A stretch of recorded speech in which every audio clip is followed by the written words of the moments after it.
Hey, Hey, I was wondering if I was in the right place. I know, me too.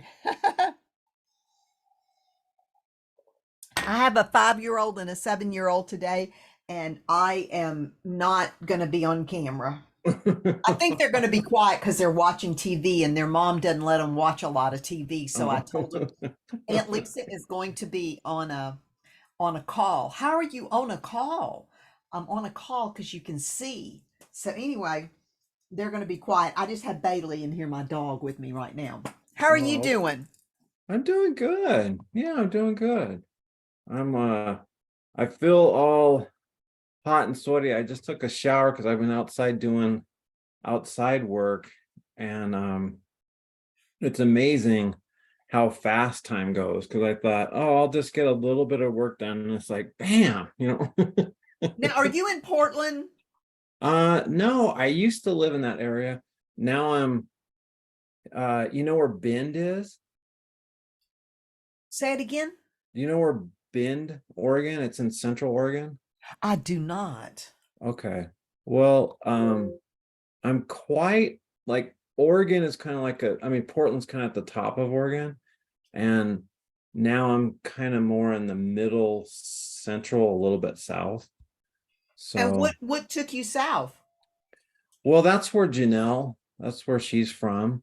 Oh, And she's been buying her mom's ranch for like 20 years, and it's like 160 acres. And so I got a teaching job at the school that's just like 5 miles down the road. And there's like 100 kids in the whole high school. And so, wow. yeah, so it's way different. It's way different than Portland and stuff. But I'm enjoying it, and I like the stars at night and just everything. It just really it feels good, it feels really good. So, That sounds awesome. Brian, what do you teach? well, I teach surprisingly the last, I would say, dozen years. I've Since there's been more of a teacher shortage, I basically just said like, okay, I'm going to teach some personal development, self-help stuff. You know what I mean? Like whether you want me to or not, that's just what I'm going to do. Oh, that's awesome. And so I always get at least one class period of that. Sometimes I get two, and then the rest of it, I'm a history teacher, but what I mainly work with is students that are at risk. So the alt ed students. So it's a lot of times it's students that have anger issues, they have probation officers, they're just kind of on the edge. And Really? yeah, and so it's been fun to work with them. And it's so interesting because I I try to be I try to like throw them off a little bit, like when they come in, and they're angry or something, and they, want to do something, like let's say flip me off or something. And Uh-uh. and and so I'll be like, well, if you're gonna do that, use both your hands and both your middle fingers, because if you're gonna get in trouble, you might as well get your full money's worth.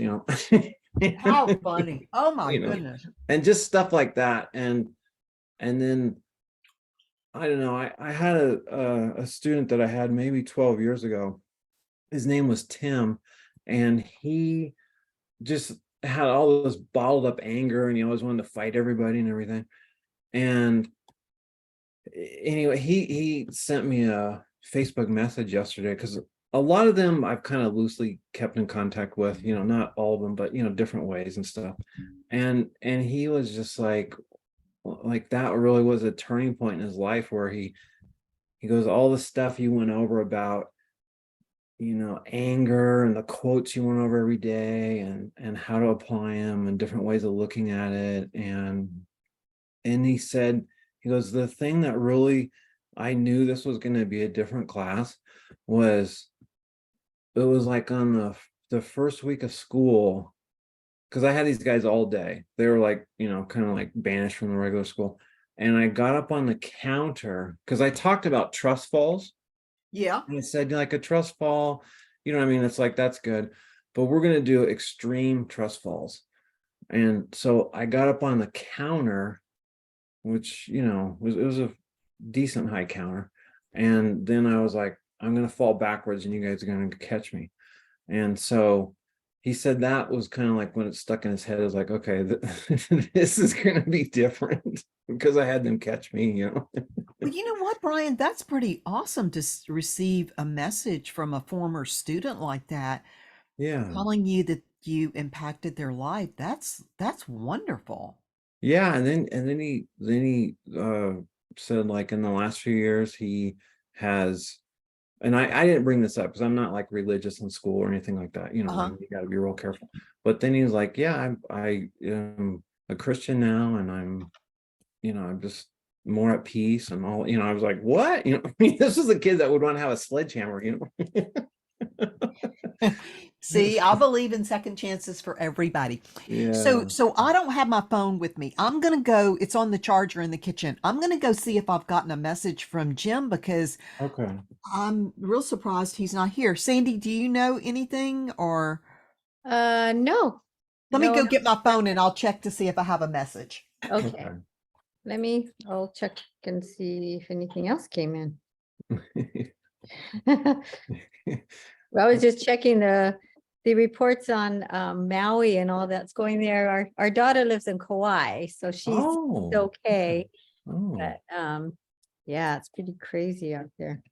Kind of reminds us of our Montecito fires and mudslides and all that. Oh, yeah. Because you're in Southern California, right? Yeah. Where are Yeah. you? I'm in Oregon. Oh, okay. Yeah. It's nice and damp there. You don't have to worry about fires. Right? Well, I live most of my life on Western Oregon, and Uh-huh. there it's damp and a lot, but now Mhm. I'm on the other side of the state, and it's more deserty, more kind of like Nevada. Welcome, Jim Cathcart. There's Jim. So Jim, I have a 5 and a 7-year-old today, so I am going to stay off the camera today. And they're watching a Oh, we movie. want to see Yep, your 5 and 7-year-olds. I know. Well, they're getting to watch TV with Aunt Lisa. Their mom doesn't let them watch a lot of TV, so they're watching a movie. Well, welcome everybody, and thanks again for your patience. Sorry to be tardy on this. The topic today is personal velocity. That's a concept from the book, The Acorn Principle. And I want you to picture a graph where the horizontal line is the amount of time it takes to get from where you are to where you want to be. Okay. So your goal is at the end of that time frame. And the vertical measures the effort involved in getting there. So you've got the goal up here and around there. The key is to shorten the amount of time to get you there, right? Now, your starting point in any situation is either advantageous or not. So if you're going to run a marathon, you have one leg, I would say you have a disadvantage, right? Now, you can cope with that. There are ways around it. And Oscar Pretorius or Pistorius, however his name was, ran and set records using artificial legs in South Africa. So it's possible with a great disadvantage to still win, to still achieve your goal, to still get to wherever it is you're trying to go. Okay. So item number one is measure what's the gap? Mind the gap. How far is it from you to what you're headed for? All right. And if there's a disadvantage, then you've got a task right there just to cope with that gap. If there's an advantage, good for you, you've got a head start. Your parents were marathon runners and they trained you to be a marathoner from age 3. And so you've been running long distances all your life, and you've got the aerobic fitness of a machine. You can go indefinitely, right? So that's starting point. Number 2, intensity and drive. Your intensity and drive determine your angle of attack, the angle of approach to the goal. If your goal's not particularly clear, then your intensity and drive are going to be low. If you don't keep the goal in front of you, likewise, it's going to drift out of your attention from time to time, and you're not going to focus on it. If you're not taking care of yourself, nutritionally, exercise, rest, things like that, stress management, then you're not going to be able to bring all of you to the game, right? If you've got relationship issues and other things that are impinging on this, or if you don't have a clear agreement with your coworkers or your employer or whatever, then that's an inhibiting factor as well. So all of these things are going to inhibit your intensity and drive to get toward the goal. Another element in the intensity and drive is how much it matters to you. If this particular goal isn't compatible with your values, with your other priorities in life, then it's going to distract you from those other things. Like Brian, when you were working to build a training business online, you also had issues at work, at the school, that were inhibiting you. And so you didn't have full time to devote your energies to that, didn't have full attention because you had frustrating people that were trying to make you behave and fit back in the box instead of allowing you to grow and be the person you could be, right? Yeah. Okay. So, there's always other factors to be considered, but consider, here's what we've got. We've got this graph, okay? And time and energy it takes you to get to the goal. Actually, the goal would be the upper right-hand corner of it.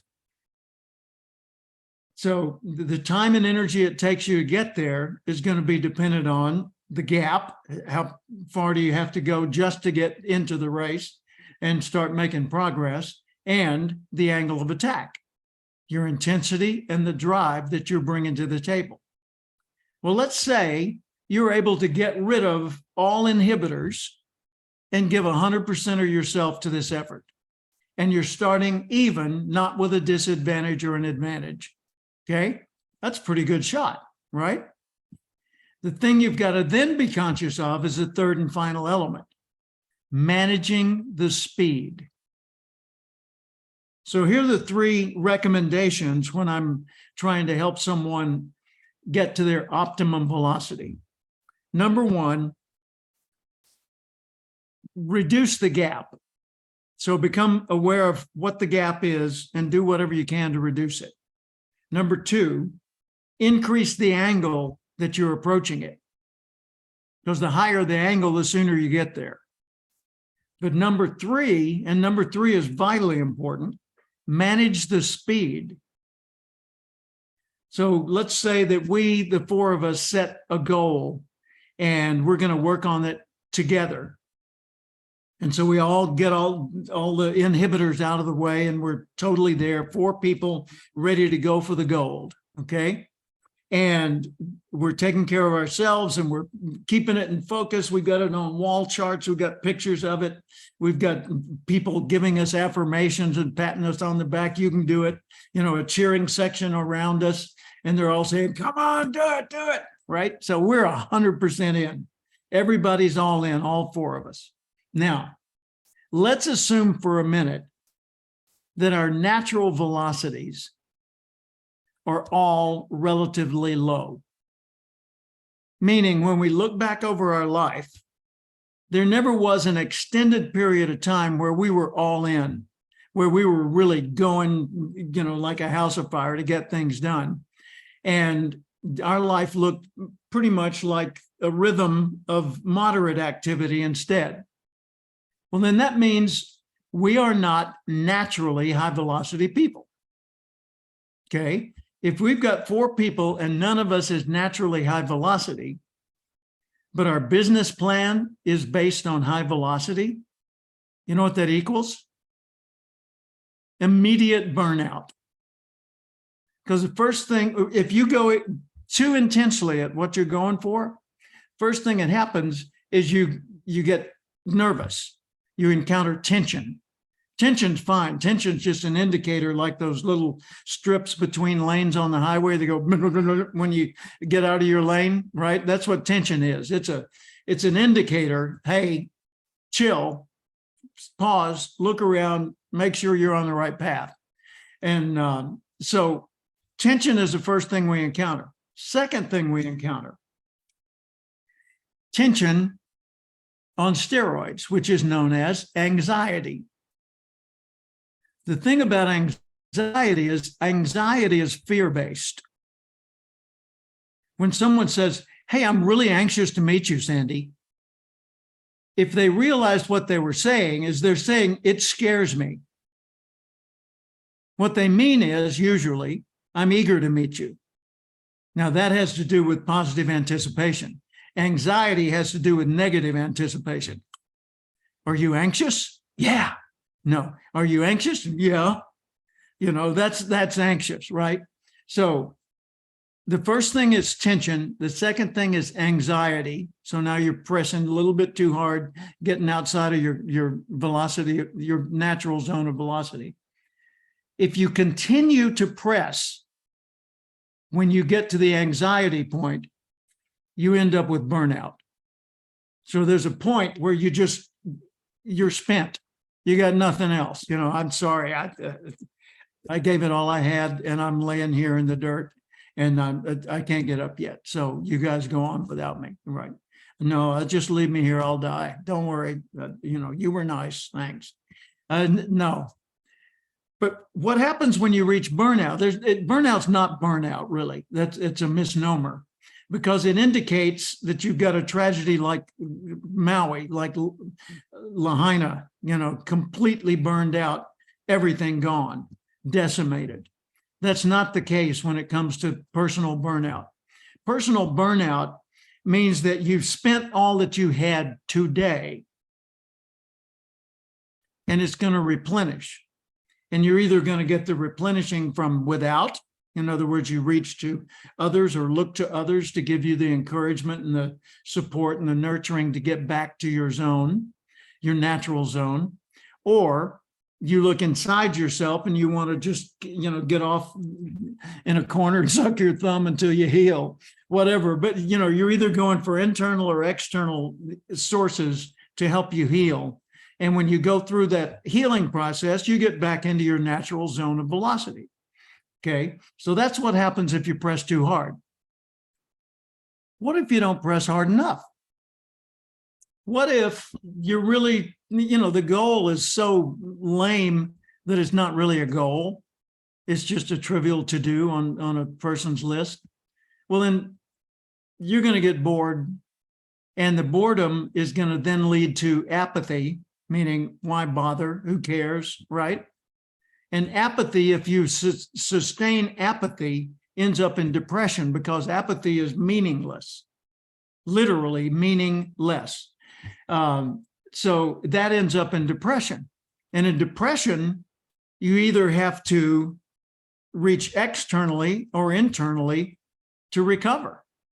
Externally would be clinical therapy.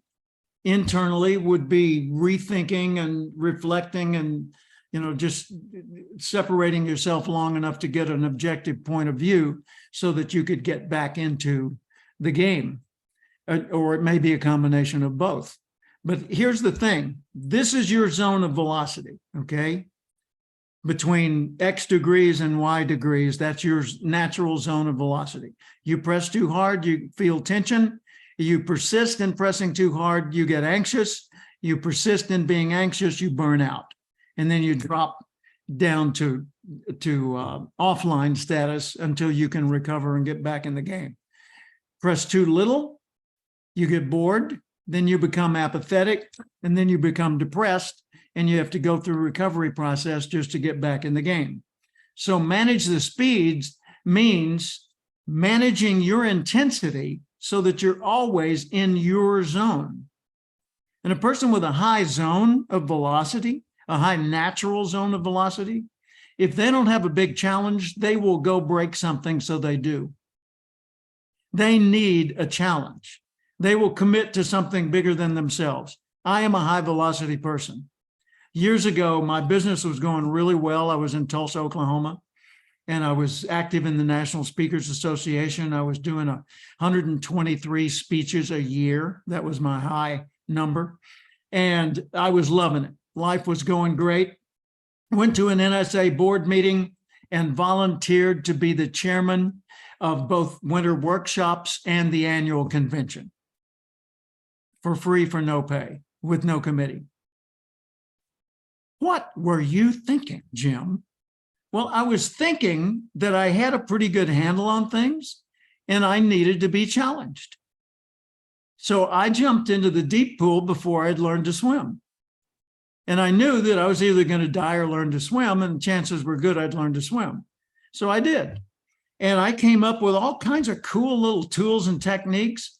Like one of the tools that's in this system is the one where you look at all of your activities, and then you go across all the categories. And is this rewarding?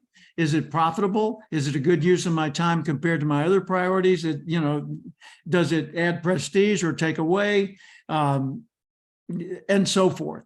So that's what's the highest and best use of my time. I came up with that tool when I took on that huge task because I had to. There was a survival strategy.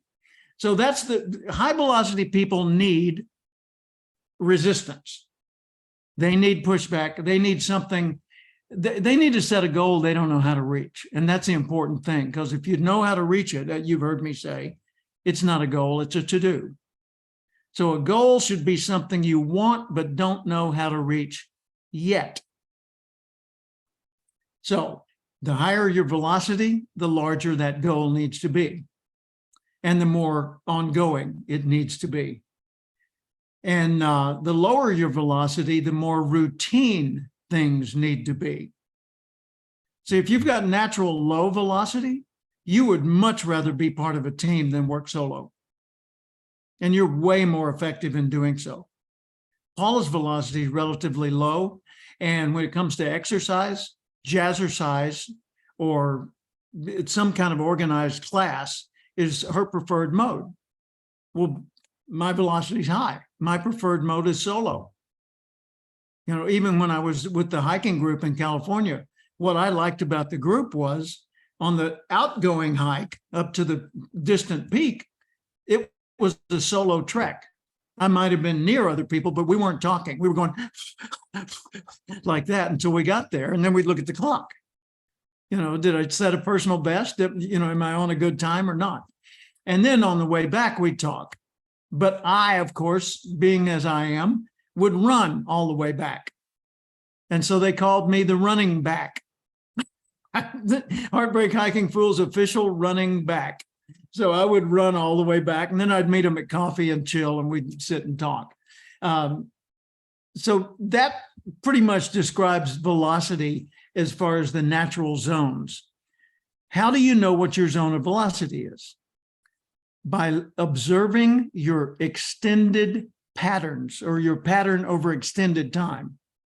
So look back over your life over, let's say, 5-year periods, and choose your number. It could be any size period, but look over the periods going back for 20 years or longer. And ask yourself, as you observe that, was I striking out on my own? Was I seeking out and going for big challenges? Or was I taking it in increments or building, systematically along the way? Does that indicate low, moderate, or higher velocity for me? Right? People who have moderate velocity, they love big challenges occasionally. But big challenges all the time just wears them out.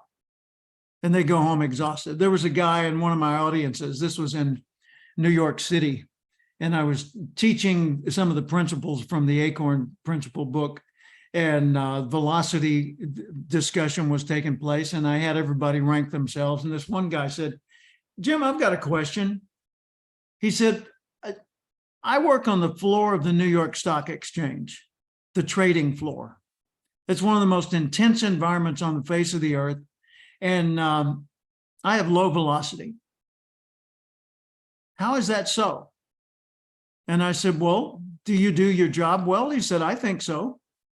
And I said, how do you feel about your job? He said, I love it, man. It's, it's like being at a concert or something. I mean, it's just constant.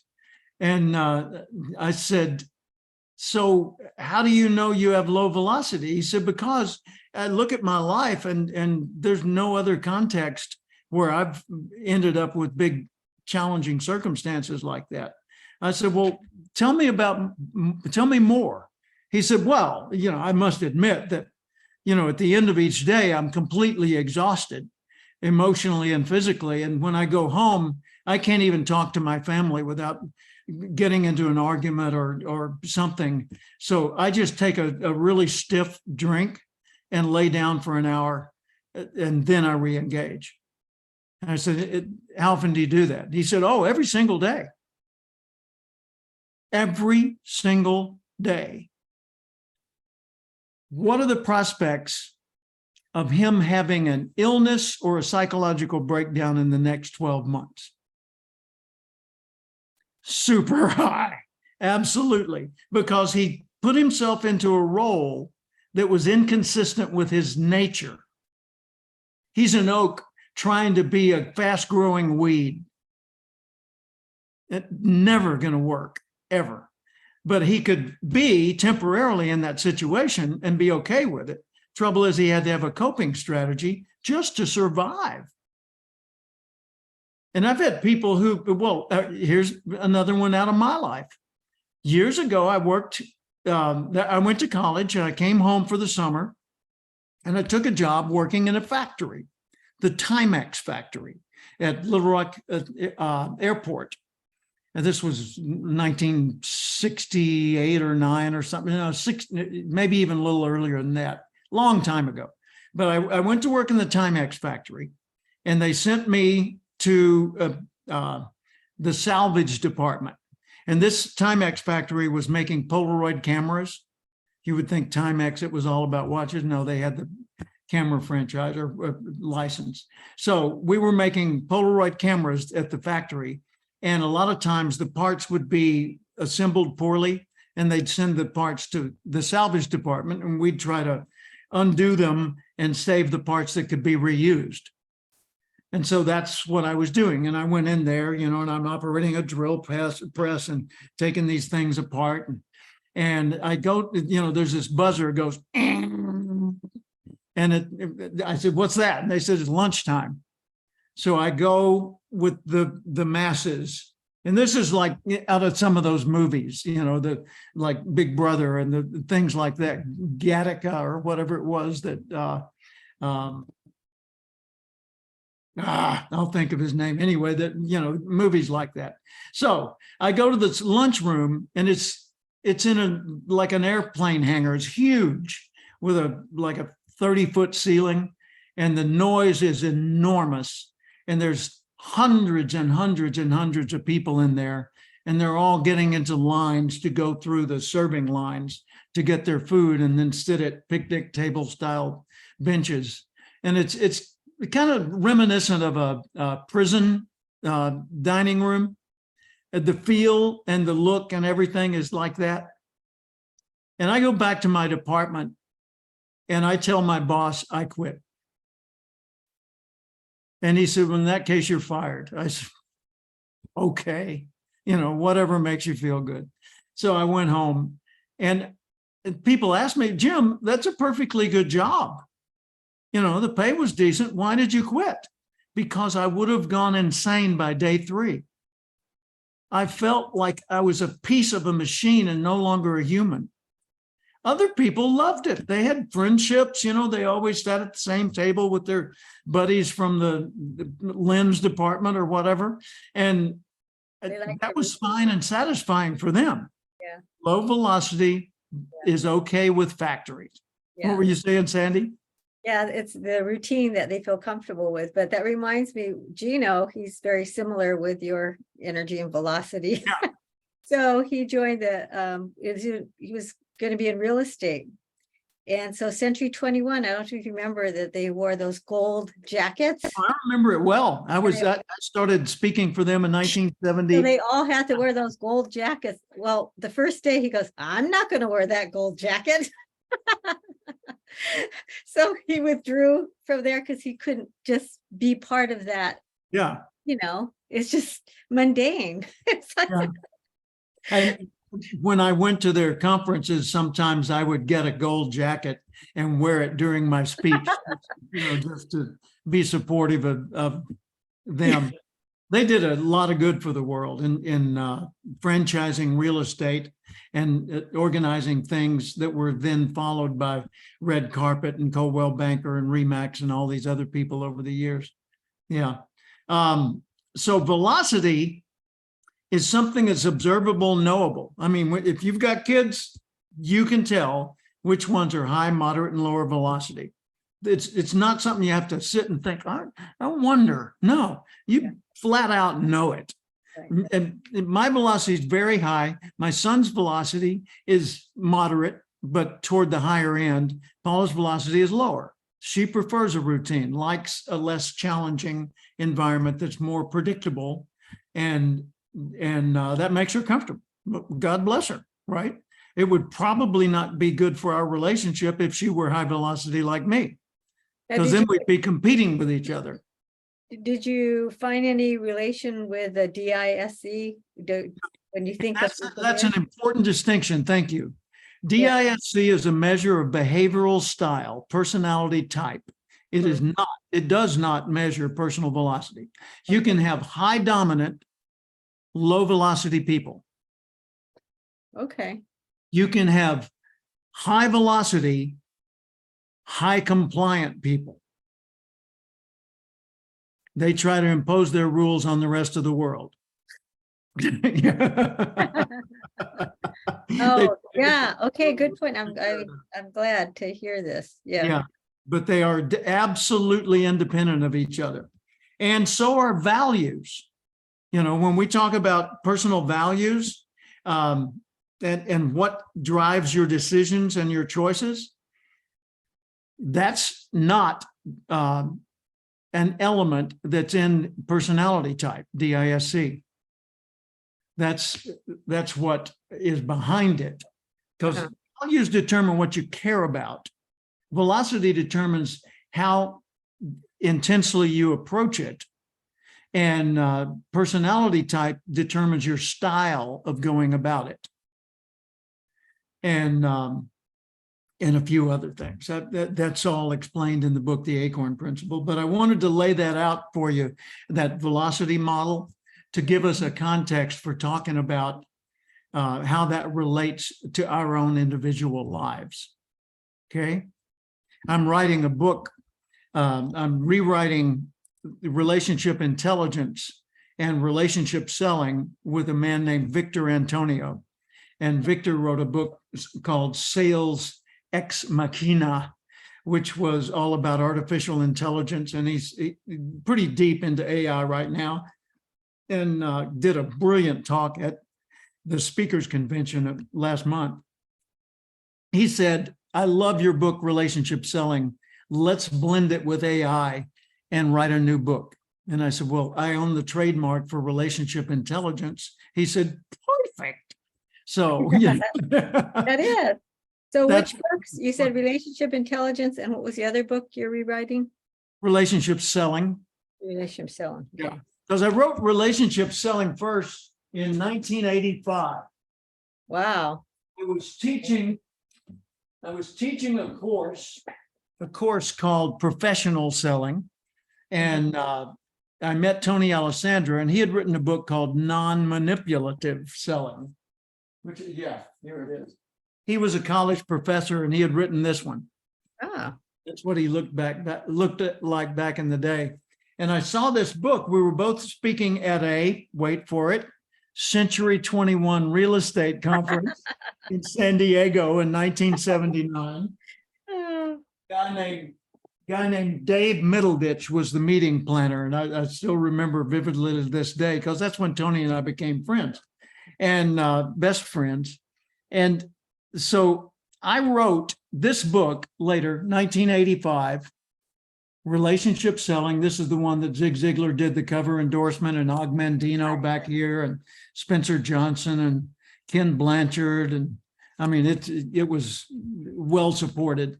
And this book has been rewritten 3 times. Hmm. So you're rewriting these 2 books with Anthony or Tony? What is Victor Victor? Antonio.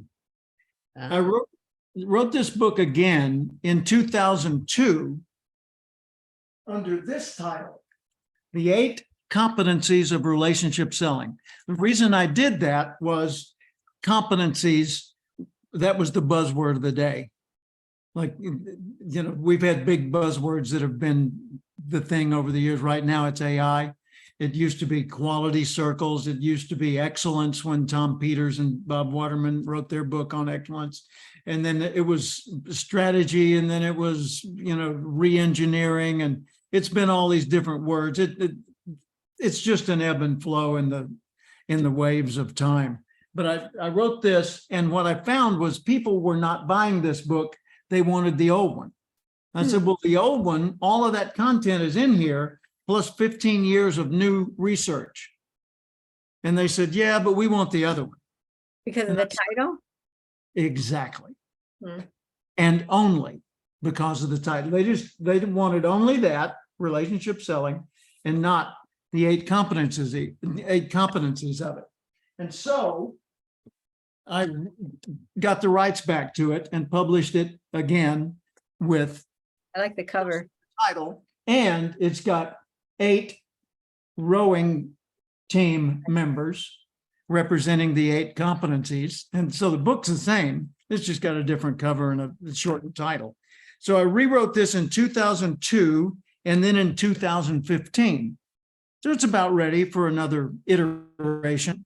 And a lot of things have happened since 2015. You know, and when I wrote the original book, there was no such thing as cell phones. Wow. And no such thing as email. Yeah. It's there, but you know, it wasn't much in the world, and nobody had a website. Jeepers. No wonder I rewrote it, right? And so it's ready for a new life. And I'm still looking for a co-author for this, because what I do with Victor Antonio is going to extend his brand of sales velocity Hmm. and AI, and not shift him over to relationship selling. So if someone's looking to build a career in relationship selling, then I'm their guy, you know.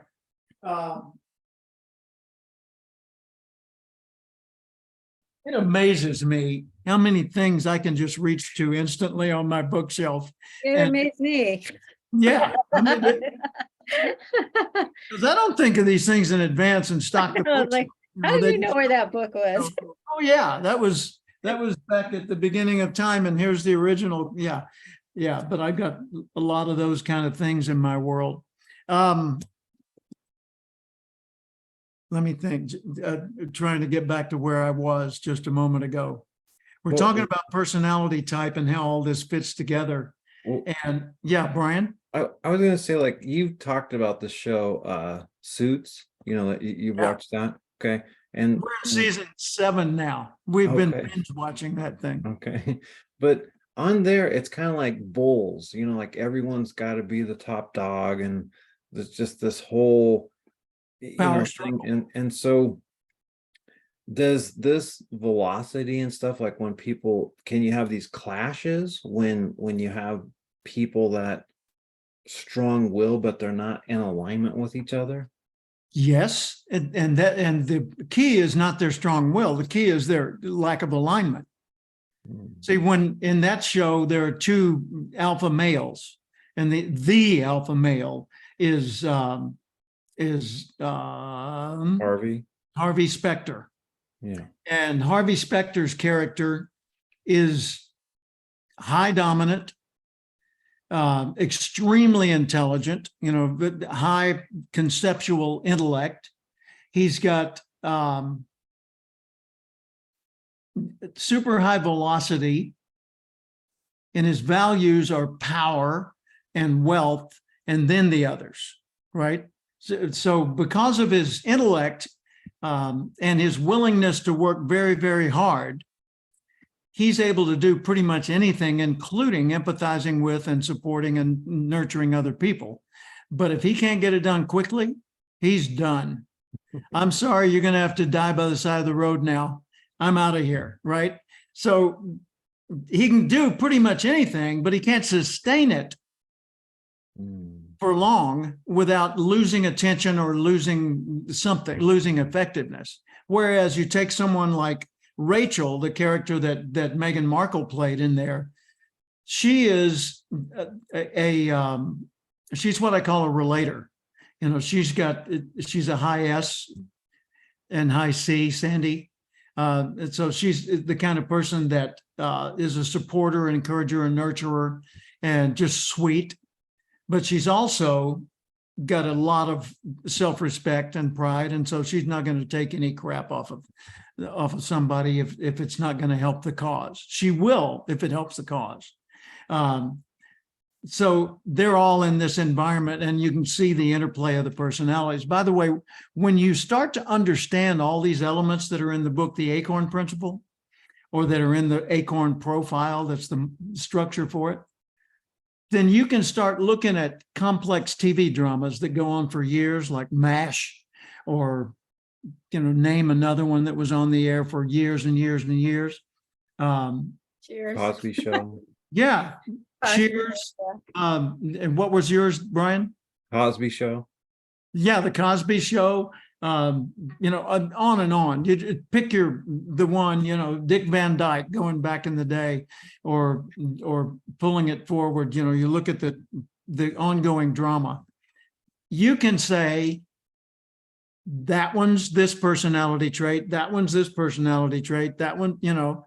So whether it's in a comedy or in a drama or in a rom-com, or, you know, whatever it happens to be, you can see that. And as a writer, it's cool to know these things, because you can look at a mix of people and say, what's missing? You know what they need? They need an asshole. Let's design somebody who's a complete jerk and just annoys everybody and messes up everything, so it has to be corrected again. You know what they need? They need a Mother Teresa, someone that's going to come in and nurture them and take care of them. You know what they need? They need a Tom Brady. They need a champion, a hero, somebody that's miraculously capable and kind of out of reach, and so forth. And you build those elements into your drama, whether it's writing a book or doing a script. It makes for a pretty interesting show, right? One quick other illustration, going back to velocity, because that's the main thing I want to sell today, is Paula and I took a motorcycle tour of the Alps to celebrate our 25th anniversary. Actually, to celebrate my aspect of the anniversary. She said to me, Jim, you know, 5 years from now is our diamond anniversary, our 25th. And I said, no, that's silver. And she said, no, it's our diamond anniversary. And I said, yes, ma'am. What kind of diamond would you like? And she said, well, I'm giving you 5 years to save up for it. So, you know, so she got a pretty nice diamond.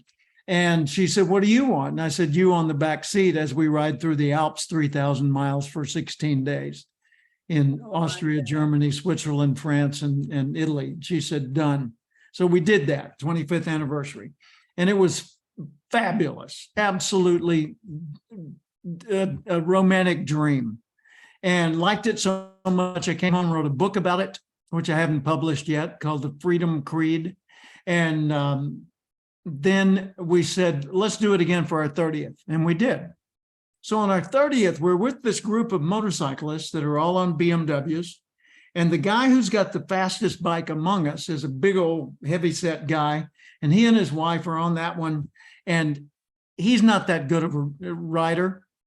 I mean, he's good in a straightaway, but who isn't? And he's awful in the curves. Where are we riding? The Alps. So every road's a spaghetti noodle. And I love that. And I'm good in the curves. You know, I can really do switchbacks up and down a mountain pass well. As a matter of fact, some of the other veteran riders were studying me because my technique seemed so good to them that they wanted to learn from me. So that was a nice compliment. Well, anyway, we're riding day after day. And this guy who I can see in my mind right now, every time we'd come out of a curve, if he was ahead of me, he would rush at full speed to the next curve and then slow down like a snail and sneak through it. And you couldn't pass him in the curve because most of them are hairpins.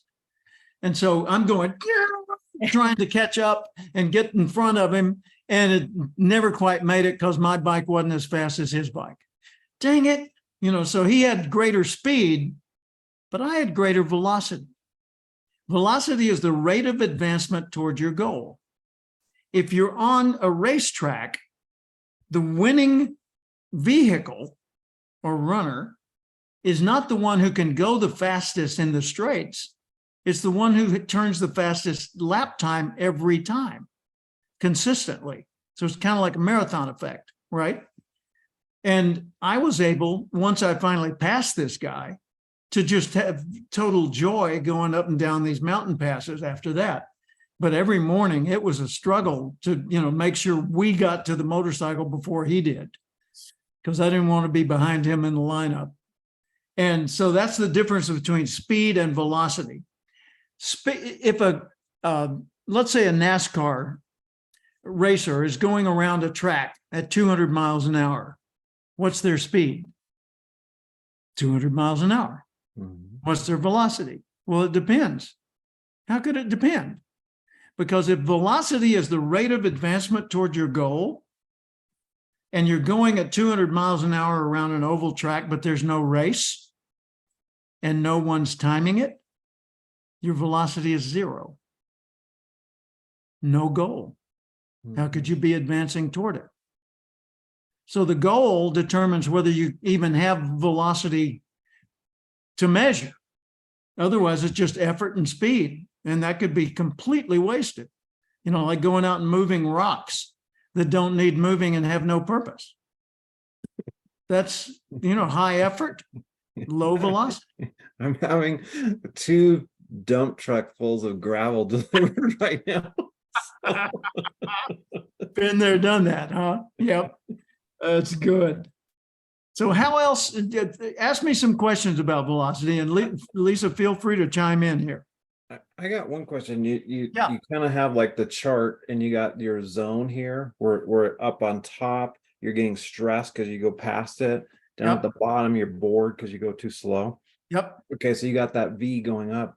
How do you get to the top of the V? You know, because I kind You of stay at the optimum, the higher part of your zone. yeah. How do you do that? You do that by practicing all the success skills that you know about. You know, managing your time better, managing your energy better, staying focused, having devoted portions of time that are focused on one particular item that matters to you, managing your relationships in ways that keep that energy in your favor. All the success skills that we usually talk about, those are the things that allow you to stay at the top of your zone, because without those, you're not going to be able to stay up there hardly at all. And I didn't. When I first got married, I mean, I'm still me, right? Always had been, but I had never been in organized sports. So I didn't have that discipline and training that would help me later in life. I had played sports, but I wasn't in an organized team with regular coaching and all that.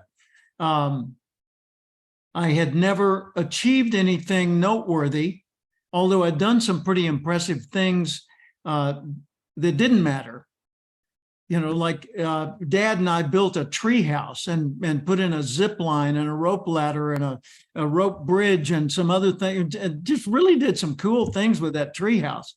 And then as I got a little bit older and didn't need Dad's help, I built a log cabin with my buddies in the woods across the street. And we went and chopped down trees and, built the log cabin and all this stuff and dug trenches and played army and all that. So, I mean, I really got into whatever it was I was doing. And I didn't have, when Davy Crockett was on TV when I was a kid, that was the Mickey Mouse Club, and Davy Crockett was one of the series in that. I didn't have money for a Davy Crockett outfit. So I couldn't go down to the store and buy a Davy Crockett hat. So Dad had been hunting and he came home with a foxtail and a raccoon skin and some other things. And we sewed it together and made me a coonskin cap. And then I got my BB gun, and that was old Betsy, the rifle. And then I didn't have a buckskin shirt. So I took a pair, my dad was larger than me, and I took a pair of his old khaki pants and cut them up and had Mom teach me how to sew them into a shirt and made some fringe on it so I would look like Davy Crockett. So I'm a high velocity kid. It's just that you wouldn't have tagged me as an achiever. I was achieving everything in ways that nobody noticed. And by the way, if you walk down the hallway in my house and you open the closet that had my Foot Locker full of toys and things in it, you could open that up and I could tell you exactly where every toy was going to be before you opened it. It was organized. Now that's scary. Yeah, I know. And it's like the thing behind me right now. It's the same kind of effect. I know where my things are. I don't lose things. I've got a gold pin that Paula gave me in 1976. And that's my primary dress up gold pin. And I've had it for 50 years almost. And Did you ever have a housekeeper that kind of switched things around and drove you crazy? for a day. Yeah, it's been nice knowing you get out. So here's my comment. When you first started and said we're going to talk about personal velocity, Yeah. it's to myself, I'm like, oh, I love this, because every job when I had corporate jobs, it's been a long time, everybody always said great enthusiasm. Even my customers, oh, I love your passion for your products and the way you put together a display or whatever it might be. And I'm like, I'm definitely personal velocity. And then Jim, you start going on a roll here, and I'm like, I don't think I'm that high. But I think it all depends for me on what it is I'm working on. Because having two businesses, one that I've just had now, for the last 5 or 6 years, and one that I've had for 28, I still maintain that 28-year business. However, when I get the opportunity to shift and move to my training business, I feel like, I don't know, but I feel like I have much more passion and excitement to put this one aside and move on. So I don't know. For me, it depends on what I'm working on. Well, for every human on earth, it depends on what they're working on. Because when I said velocity depends on the goal, if the goal doesn't matter to you, it's not going to show your true velocity. Yeah. See, Jim Jr., when he was in college, he said, Dad, what should I major in? And I said, major in something you can spend. He said, what does that mean? I said, when you graduate, you want a degree in something that other people will say, oh, well, we need somebody like you. And he said, well, what would that be? I said, I don't know, marketing, journalism, and I started throwing things out. So he majored in art history. And I said, why did you do that? And he said, because it's easy. Seriously, because it's easy. Did he excel? No. Yeah. He just completed, that showing up, doing the time, basically. And then he got into the field of hospitality, hotels, luxury hotels. And I had taken him at age 9 with me to San Francisco when I was doing some work for Fairmont Hotels, which I did for several years, almost a decade. And while we were there, he got to go, into the bowels of the hotel and see the behind the scenes workings and all that, and meet the director of marketing, who was Leo Hart, who had been previously the quarterback of the Buffalo Bills and used to throw passes to O.J. Simpson. So kind of a significant guy. And he took an interest in Jimmy. And so that was cool. And so when Jimmy got into the field of hospitality, man, he'd found his home. And he started working as a clerk in the sales department at the Biltmore in Santa Barbara, Sandy. And he was working there, entry level. And he was an assistant to the people in that department. And he did so well, at the end of the year, they promoted him, first year on the job, to the human resources department and made him, I've forgotten what the administrative role was. And the next year, got another promotion to employment manager, meant he handled the insurance programs and claims and things like that. And the next year, they made him training manager. And he called me, he said, "Dad, I'm becoming you." I said, "Well, then go to Toastmasters and become good on the platform." And he did. And the next year they made him assistant director of HR. Now that every single year he got a promotion because he was now working on what he cared about. Mm. Previously, he'd been through 4 years of college and just, had some really fun parties because he wasn't working on what he cared about.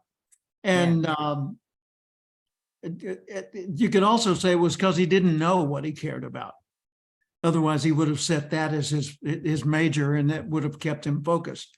Because if he'd understood that he could have focused on hospitality, then hospitality and tourism, he could have majored in that, and it would have been a straight up path.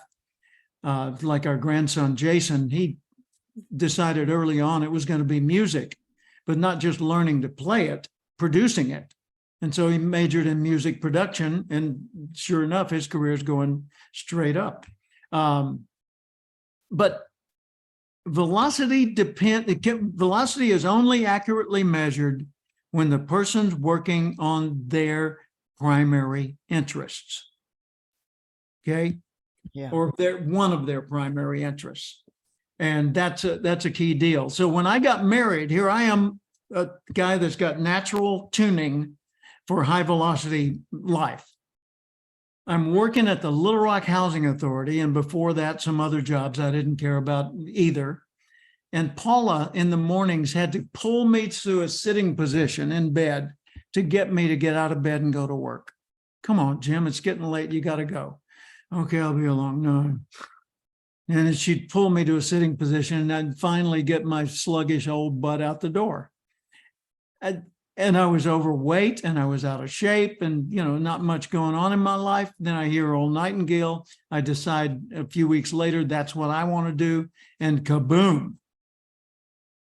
50 years later, same job, and still loving it. Wow! So, high, moderate, or lower velocity. Lisa, I would say, in my experience with you, your velocity is moderate, and that you do a good job of staying toward the higher end of that. Okay, that's fair. That's fair. But let me also add this, what you just said, Paula trying to get you out of bed, and then you found your niche. Yep. I just think that is, in my humble opinion, the greatest blessing on earth, to find our God-given gifts and talents that we are so privileged and allowed to share with others. I think it makes our heart sing, and it truly does matter in life. So that's great. Thank you. Thank you. And then Brian, I would say your velocity is moderate, and likewise, Sandy. You think I'm accurate? Yep. Yep. So I'm married to a high velocity person. Yeah. And the way and Janelle's velocity is higher than Brian's. The way early way that that you're around a high velocity person is they're seeking challenges. Mhm. Seeking challenges. They And thrive. They thrive. Brian's seeking intellectual challenges. Brian seeks understanding, seeks ways to structure and explain and understand things, and he's really intensely focused on that. But when it comes to going out and creating a new business out in the community, that's not nearly as appealing, right?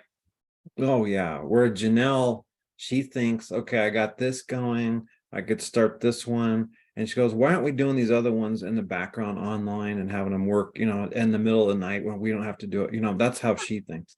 Yeah, she comes home and says, hey, let's start a winery. Well, not instead of anything, in addition to everything else, right? Or I know what, let's build an amusement park on the back 40, and that people will come here, and then and then we can get some prospects for our other business too. And then I'll do counseling over there and you won't even notice me. And, yeah. This is such a fascinating topic to discuss, because exploring velocity just leads you to so many insights and ahas of things you've seen all your life, but just didn't have a way to talk about them because you didn't have that language yet. The same thing that DISC gives you, or any of those models when you're talking about personality type. Oh, like mom saying, oh, that's why your dad's like that, right? She got it that it wasn't to irritate her. It was because that was his nature. So I enjoy working and challenging the young kids, especially the college age kids and the young adults. Yeah. The timeline is something that I always like to use as a tool. It's like, here you are, where would you like to be? Where have you been? Just to visualize that, because otherwise there's just a lot of wasted time that can just pass. True. And there's a lot of older people that we've even gone to school with, and we're thinking, you are nowhere any farther than Yeah. Class reunions are years amazing ago. studies in human behavior. I've been to Right. 10th, 20th, 30th by telephone, 40th in person, and 50th in person high school class reunions. And wow. Yeah, I mean, It it's is. like studying petri dishes with bacteria in a lab. There are people that are 100 years old that are my age. And there are people that are 45 like me, and it's just astounding. Right. One of my classmates is a Marine who retired, obviously, because he's 76. He retired from the Marines. But you know what he's done ever since?